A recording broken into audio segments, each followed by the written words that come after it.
What's actually happening with children today, like when it comes to movement and development? The children were getting tired and fatigued during the warm-up. So we noticed that there's far more fatigue, far more tiredness, far less stamina in children, poor hand-eye coordination, poor gross motor skills or gross motor weakness.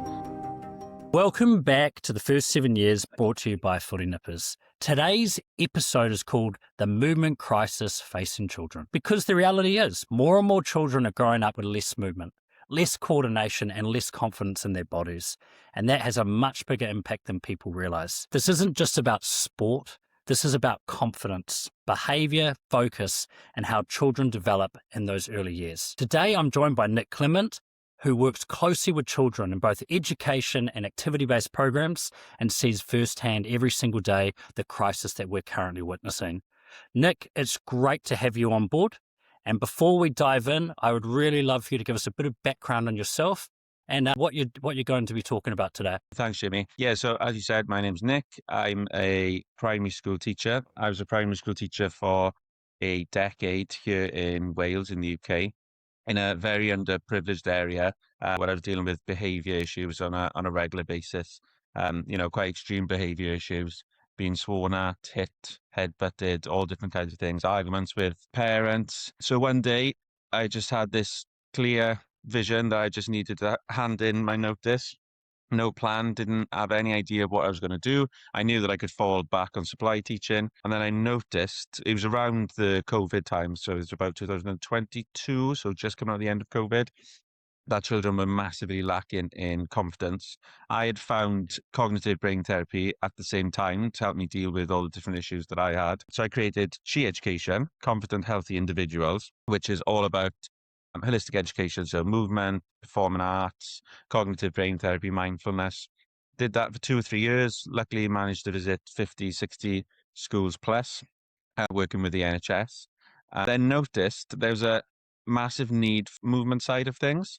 So we then my wife and I created a charity, a not-for-profit organization called Confident Healthy Active Me, where we are involved with a variety of different projects looking at getting children and adults more active. And we've been going for about 1.5 years now, maybe. And we've been very fortunate to visit about 60 plus fly-in start settings here. So nurseries with children aged 2 or 3. Yeah, awesome. That gives me great context. And, I remember starting to see your content across LinkedIn and you become a real thought leader there. People are commenting, constantly engaging with what you're saying around movement and what you're seeing. So I think for today, there's no better person place to have this conversation, especially with someone who is on the ground. So I guess let's get into it. And from what you're seeing firsthand, and as you said, you're on the ground, what's actually happening with children today, like when it comes to movement and development? One of the things we do is active assemblies. So maybe I can explain it better this way. So active assemblies, we'll do a kind of warm up and then it's 15 minutes of moderate to vigorous activity. And when we first started about a year ago, we were seeing children, and we usually do this with 100, 200 children plus in a large hall, that children were getting tired and fatigued during the warm up. So we noticed that there's far more fatigue, far more tiredness, far less stamina in children, poor hand-eye coordination, poor gross motor skills or gross motor weakness, and quite a bit of avoidant language as well. So I'm bad at this, I can't do this, I'm tired. So it's a whole range of different things that we're seeing. But the main thing is children are moving less. And because of that, we are seeing all the different things I just mentioned. Yeah, and why do you think they're moving less? Like, what would you put that down to? So I think here in the UK, the education system is massively to blame. So playtimes now are being removed from children. I laugh about it because It was just crucial it growing doesn't up. make sense. You had All the playtime you research need. all the research suggests that we need more movement, and therefore schools that are taken away because of the academic pressures. So yeah, more movement being taken away in schools, including break time, and getting children to sit longer. The cost of living crisis is key, isn't it? With parents working more, not being able to go out as much. And then the technology age, which I'm sure we'll talk about later, where we've not just got children who are on technology constantly, but also adults as well. Yeah, I mean, you practice what you preach. You see your father or your mother who's on their phone and technology all day, you're naturally going to gravitate towards that style of thing. And, there's more distractions than ever to sit down. They're at school, they're sitting down, they go home, they sit down on the screen. So we are battling factors that are really driving kids to this crisis, because it's not really the kids to blame. It's the environment around them. Yeah, completely. And it's very easy to get that dopamine instantly as well, isn't it? And one thing that I'm really worried about is that we've now got the split screen with children watching 2 videos at a time, and possibly Yeah. I've heard even 3. So it's worrying, because you're thinking, well, where do we go from here? If we're struggling to get children's attention with 1 video, we're moving on to 2 and possibly 3. It's Yeah. yeah, it's really frightening. That's how they're engaging with content now, especially in the sport realm. Like if you look at Gen Z stats on how they engage with content, they've usually got their phone and then they've got a screen up, because they're watching different angles. They might be engaging in some form of other site that's telling them some stats. So yeah, I mean, that's just amplifying the problem. And yeah, I mean, if you look at this, like, what worries you most about this trend? If I'm looking at it from a movement point of view, it's that there's less and less movement, and therefore there's going to be more and more problems. So we know how important movement is for regulation, for the nervous system. So if we are moving and moving more less, then, and schools are doing the same thing as well, I honestly believe that we are going to be in a pandemic soon to some proportion, because I can't see things getting any better. It seems like in the last 3 years it's gotten worse. In the last 6 years it's gotten worse. Every time I go in through school and I do something, I'm like, my eyes are opened with, like I said before, about the poor coordination skills, the concentration. I coach football as well, so under 7s, under 5 boys, and the same thing. The attention spans are awful. So my concern is just how bad does it need to get before we actually do something about it? And I mean, you highlight a good point. How bad does it need to get? It's already so bad. What, 14% of children don't meet the minimum threshold of fitness. You've got obesity's tripled since 1975. You've got screen time up. Like, for me, it feels like there's so many alarm bells that are going off. But why? Like, why do you think the government's not doing enough about it? Why are schools not implementing compulsory timeframes where they must be active? Where do you think this is falling short? So funny you talk about data there. So in England, less than half of the children, so it's more like 50% here, are not getting the recommended daily 60 minutes of exercise that they should be getting. I think it's boils down to schools again. So it's the academic pressure that teachers are under, that pupils are constantly under as well.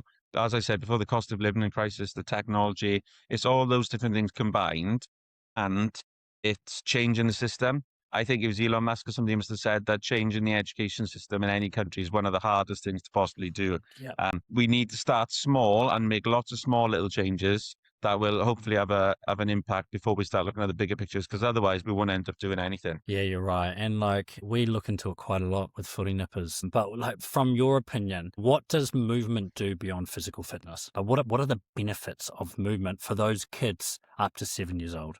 So what I've noticed more and more is regulation. It's extremely important for regulation for the nervous system.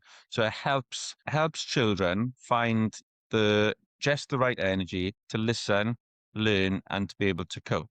So if we're trying to get children to sit down before there's movement, then they're not going to be in a regulated state. They're not going to be attentive, and they're not going to be ready to learn.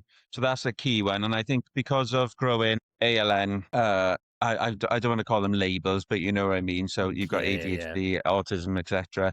I think that we do need to completely adapt the way that we are currently doing things to meet the needs of these different children. So if we want to be inclusive, it's very important that we make movement an integral part of what we are doing. I would say it's very good for body awareness as well, and coordination. So we talked earlier about gross and fine motor skills, but it's also extremely important for spatial awareness.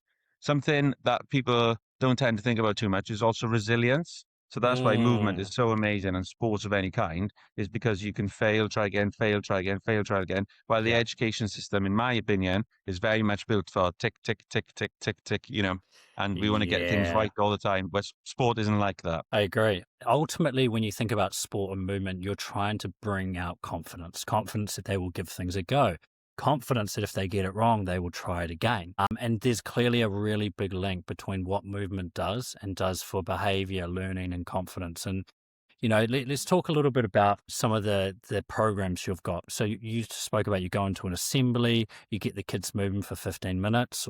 is it 15 minutes before the assembly at the very start, noticed a change in difference between their confidence and what they're doing? I'd love to know a bit more about that. Yeah, massive. So we've got a number of different things we do, and I'll give you some brief examples. So active assemblies is a very quick warm up, and then it's 15 to 20 minutes of very vigorous activity. So it's HIIT cardio, high intensity interval training, 30 seconds on, 30 seconds off, and sometimes the older children a little bit longer. And you see all these children coming in. You can see their bodies are quite tense, or they're a little bit excited because they don't know what's going to happen. And by the end, their whole body language is just completely changed. So we always do a cool down. We do a little bit of mindfulness breathing to finish because you don't Yep. want them to take that energy back to class. And you can see a massive shift in the room. It's just as though their whole body is completely changed. So yeah, it's amazing to see. And we try to do them in the morning. So hopefully sets up the children for the rest of the day then. And we've noticed a massive change. Sorry, the teachers have noticed a massive change in how they behave then for the remainder of the day because they've had that moment and it helps with regulation and we're getting the heart rate above 100 beats per minute. So the body is Yeah. still continue to work when they go back into class. Another quick story, when we start working with children, we look at kind of performing arts and different things that we do. Children are very scared, very anxious, don't want to get involved at all. By the time we finish the project, and it might be in a day, it might be in 6 weeks, we work with children on a number of different days. They are then asking to want to perform and want to do it in front of everybody. Yeah. So you can notice a massive change there. And again, it comes back to having that resilience and just doing it. It's kind of like exposure therapy of, well, it needs to be done. You do it as long as you do it at your own pace and nobody's judging you and trying to build that positive relationship with movement and sport. Yeah, absolutely. And it just makes me think more and more like, why are we not putting these things as a mandatory assembly activity at the very start of every single school class? Like, we're seeing the benefits. We know there's a problem. Do you think the government, especially in England and across the world, they look at it and go, nah, it will sort itself out, or it's not my problem? It feels like they're saying, it's not my problem. Like, it's not taken that seriously, is it? Yeah, completely. And we both know that every single research points to positive outcomes regarding movement. So we know we need it. Ah, We know it's good for XYZ, cognitive development, emotional regulation, and how much something like active assemblies or the Daily Mile, I absolutely love the Daily Mile as well, is needed and how much of a massive impact it would have if we just did that little tweak. Can you imagine, as you just said, if a school did the Daily Mile, so they were going for a mile run or walk every day, and they have yep. an active assembly maybe a couple of times a week, you then mix in vigorous activity with low level intensity, you would notice a massive change. And there's been a couple of schools here that have adopted the kind of movement first approach, and they are seeing amazing results as well. Yeah, see, that's so good to hear. If you said to me as a parent, what school would you rather go to? The one that's prioritizing the movement, that's doing the daily mile, or this one here that's more about sitting down, they don't really have structured PE or classes? I know which way I'm going every day of the week because I know what the benefit of movement does. And like we bring it back to confidence, we bring it back to them being in social situations, being willing to try new things. This is what it does. And let's be honest, like getting kids to sit down and getting them to learn and read books, like that's going to come anyway. Movement, I believe, it not only helps with your motor skills and all your other skills that might be more physical, but it also helps with social skills. It helps with learning, especially while your brain's developing at that really young age. So yeah, it's about how we make that shake up happen.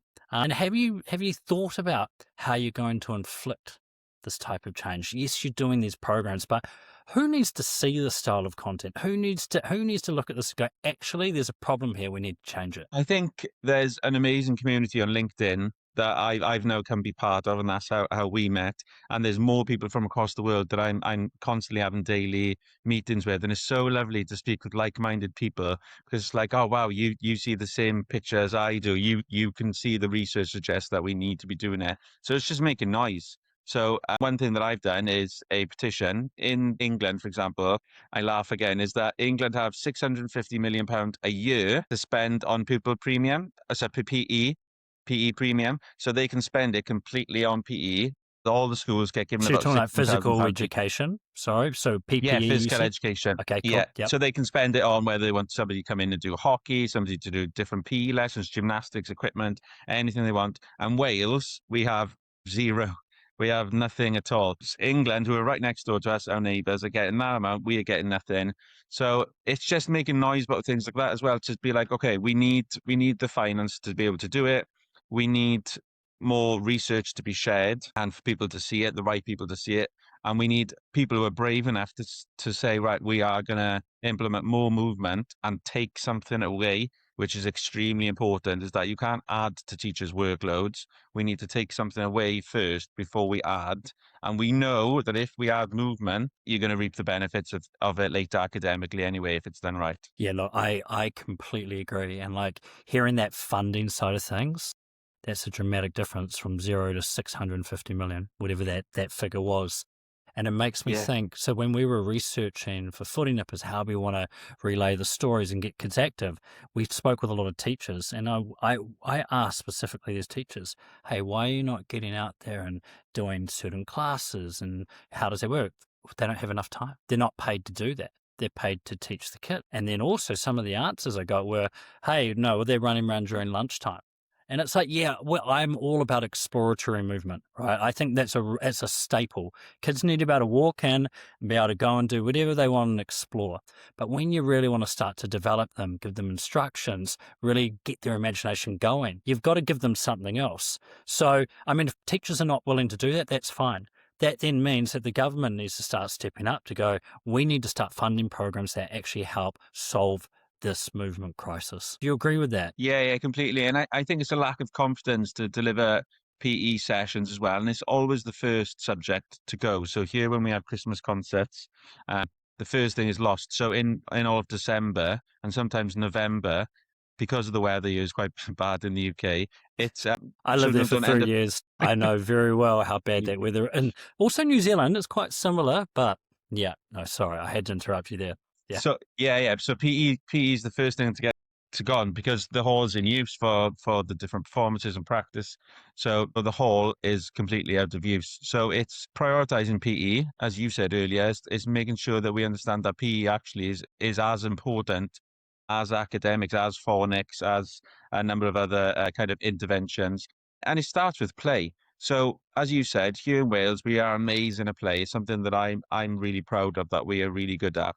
But we then don't look at more structured opportunities to enhance that play or to develop the gross and fine motor skills. So the way I look at it is provide children with a structured opportunity to develop a skill and then allow those children to form that skill in a play environment and then just keep enhancing it and or offering little opportunities like how can we make this harder? Can we try and add a competitive element or can we add an element that needs resilience? So it's the same as you were saying is that movement is extremely important. There's lots of different ways that we can incorporate it. I agree. And I think if we know that there's an issue in schools, we know that there's an issue in funding, but if we strip it back, the kids are at school during the day, or they're with their parents at night, they're with their parents over the weekend.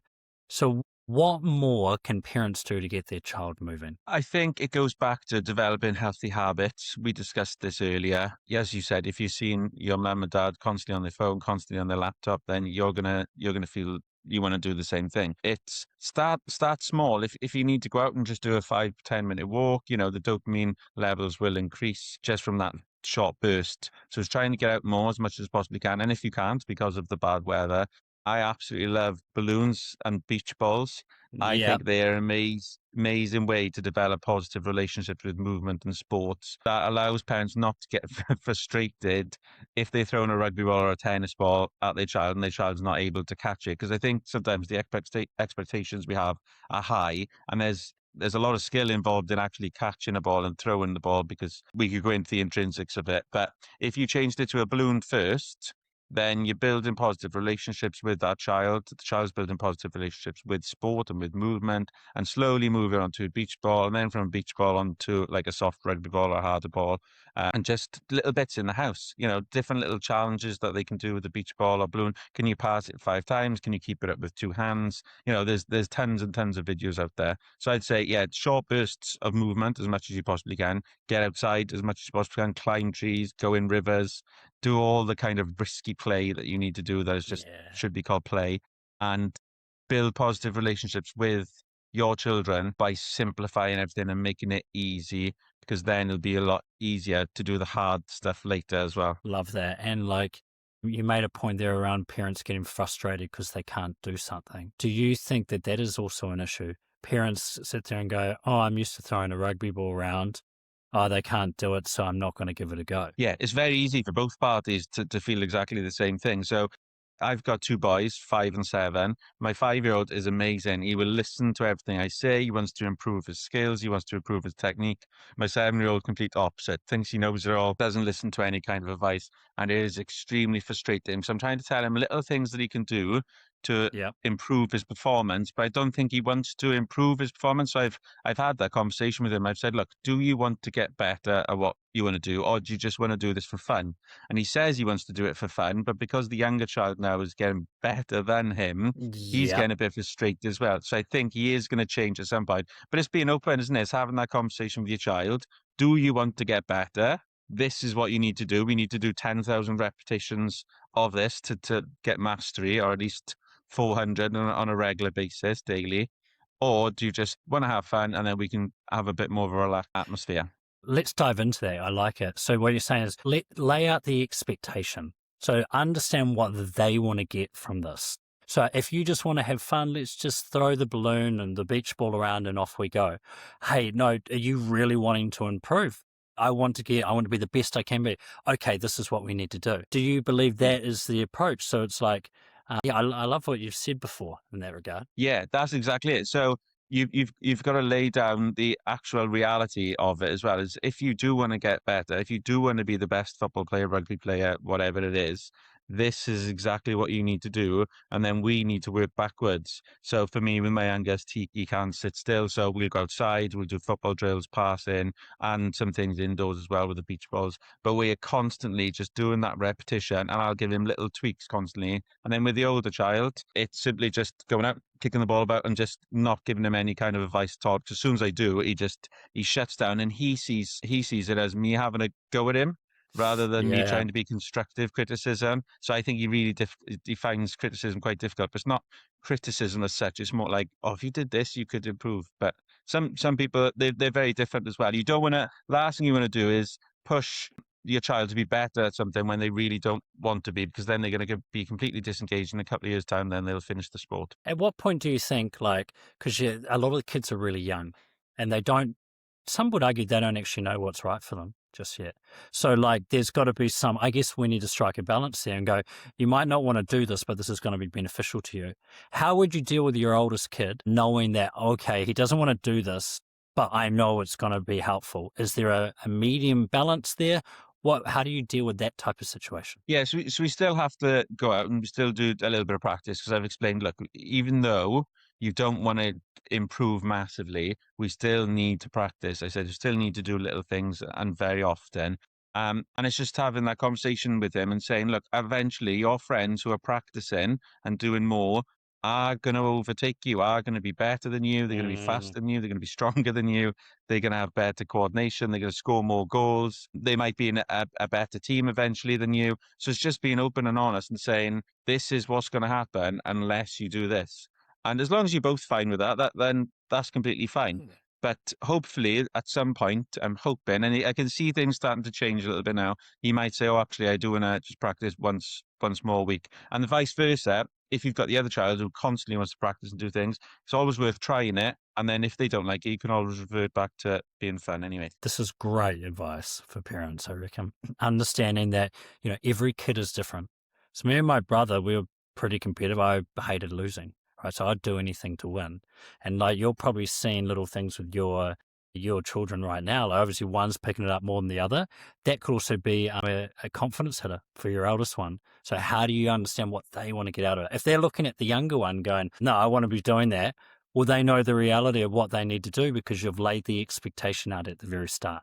So I think that is, in terms of what we've spoken about today, I think that is some incredible advice that parents can take away from it. So look, I think I'm gonna leave one last question for you before closing this down. But if you could give one message to parents and educators, what would it be? I think it would be build a positive relationship with movement. So all the things that we've discussed, try and think of different ways that you can incorporate movement into your daily routine, whether you're a teacher or whether you're a parent. Putting that phone down for 5 minutes, being brave enough as a teacher to say, you know what, I am actually going to do this movement instead of an academic thing because the research suggests that this will improve academics in the future anyway. So it's being brave enough to include movement, and for parents, making sure that you do spend a little bit of that time of your day to just incorporate movement into your routine. Love that. So, Nick, I really appreciate you coming on. I think the big takeaway is that movement isn't just something that's nice to have for kids. It's a fundamental part of how they grow, learn, and importantly, build confidence. And if we want to get better outcomes for our children, we need to take it far more seriously in those early years. Nick, I want to thank you once again for coming on, and I'm really looking forward to the next time we catch up as well. Thank you, Jimmy. Thanks, Nick.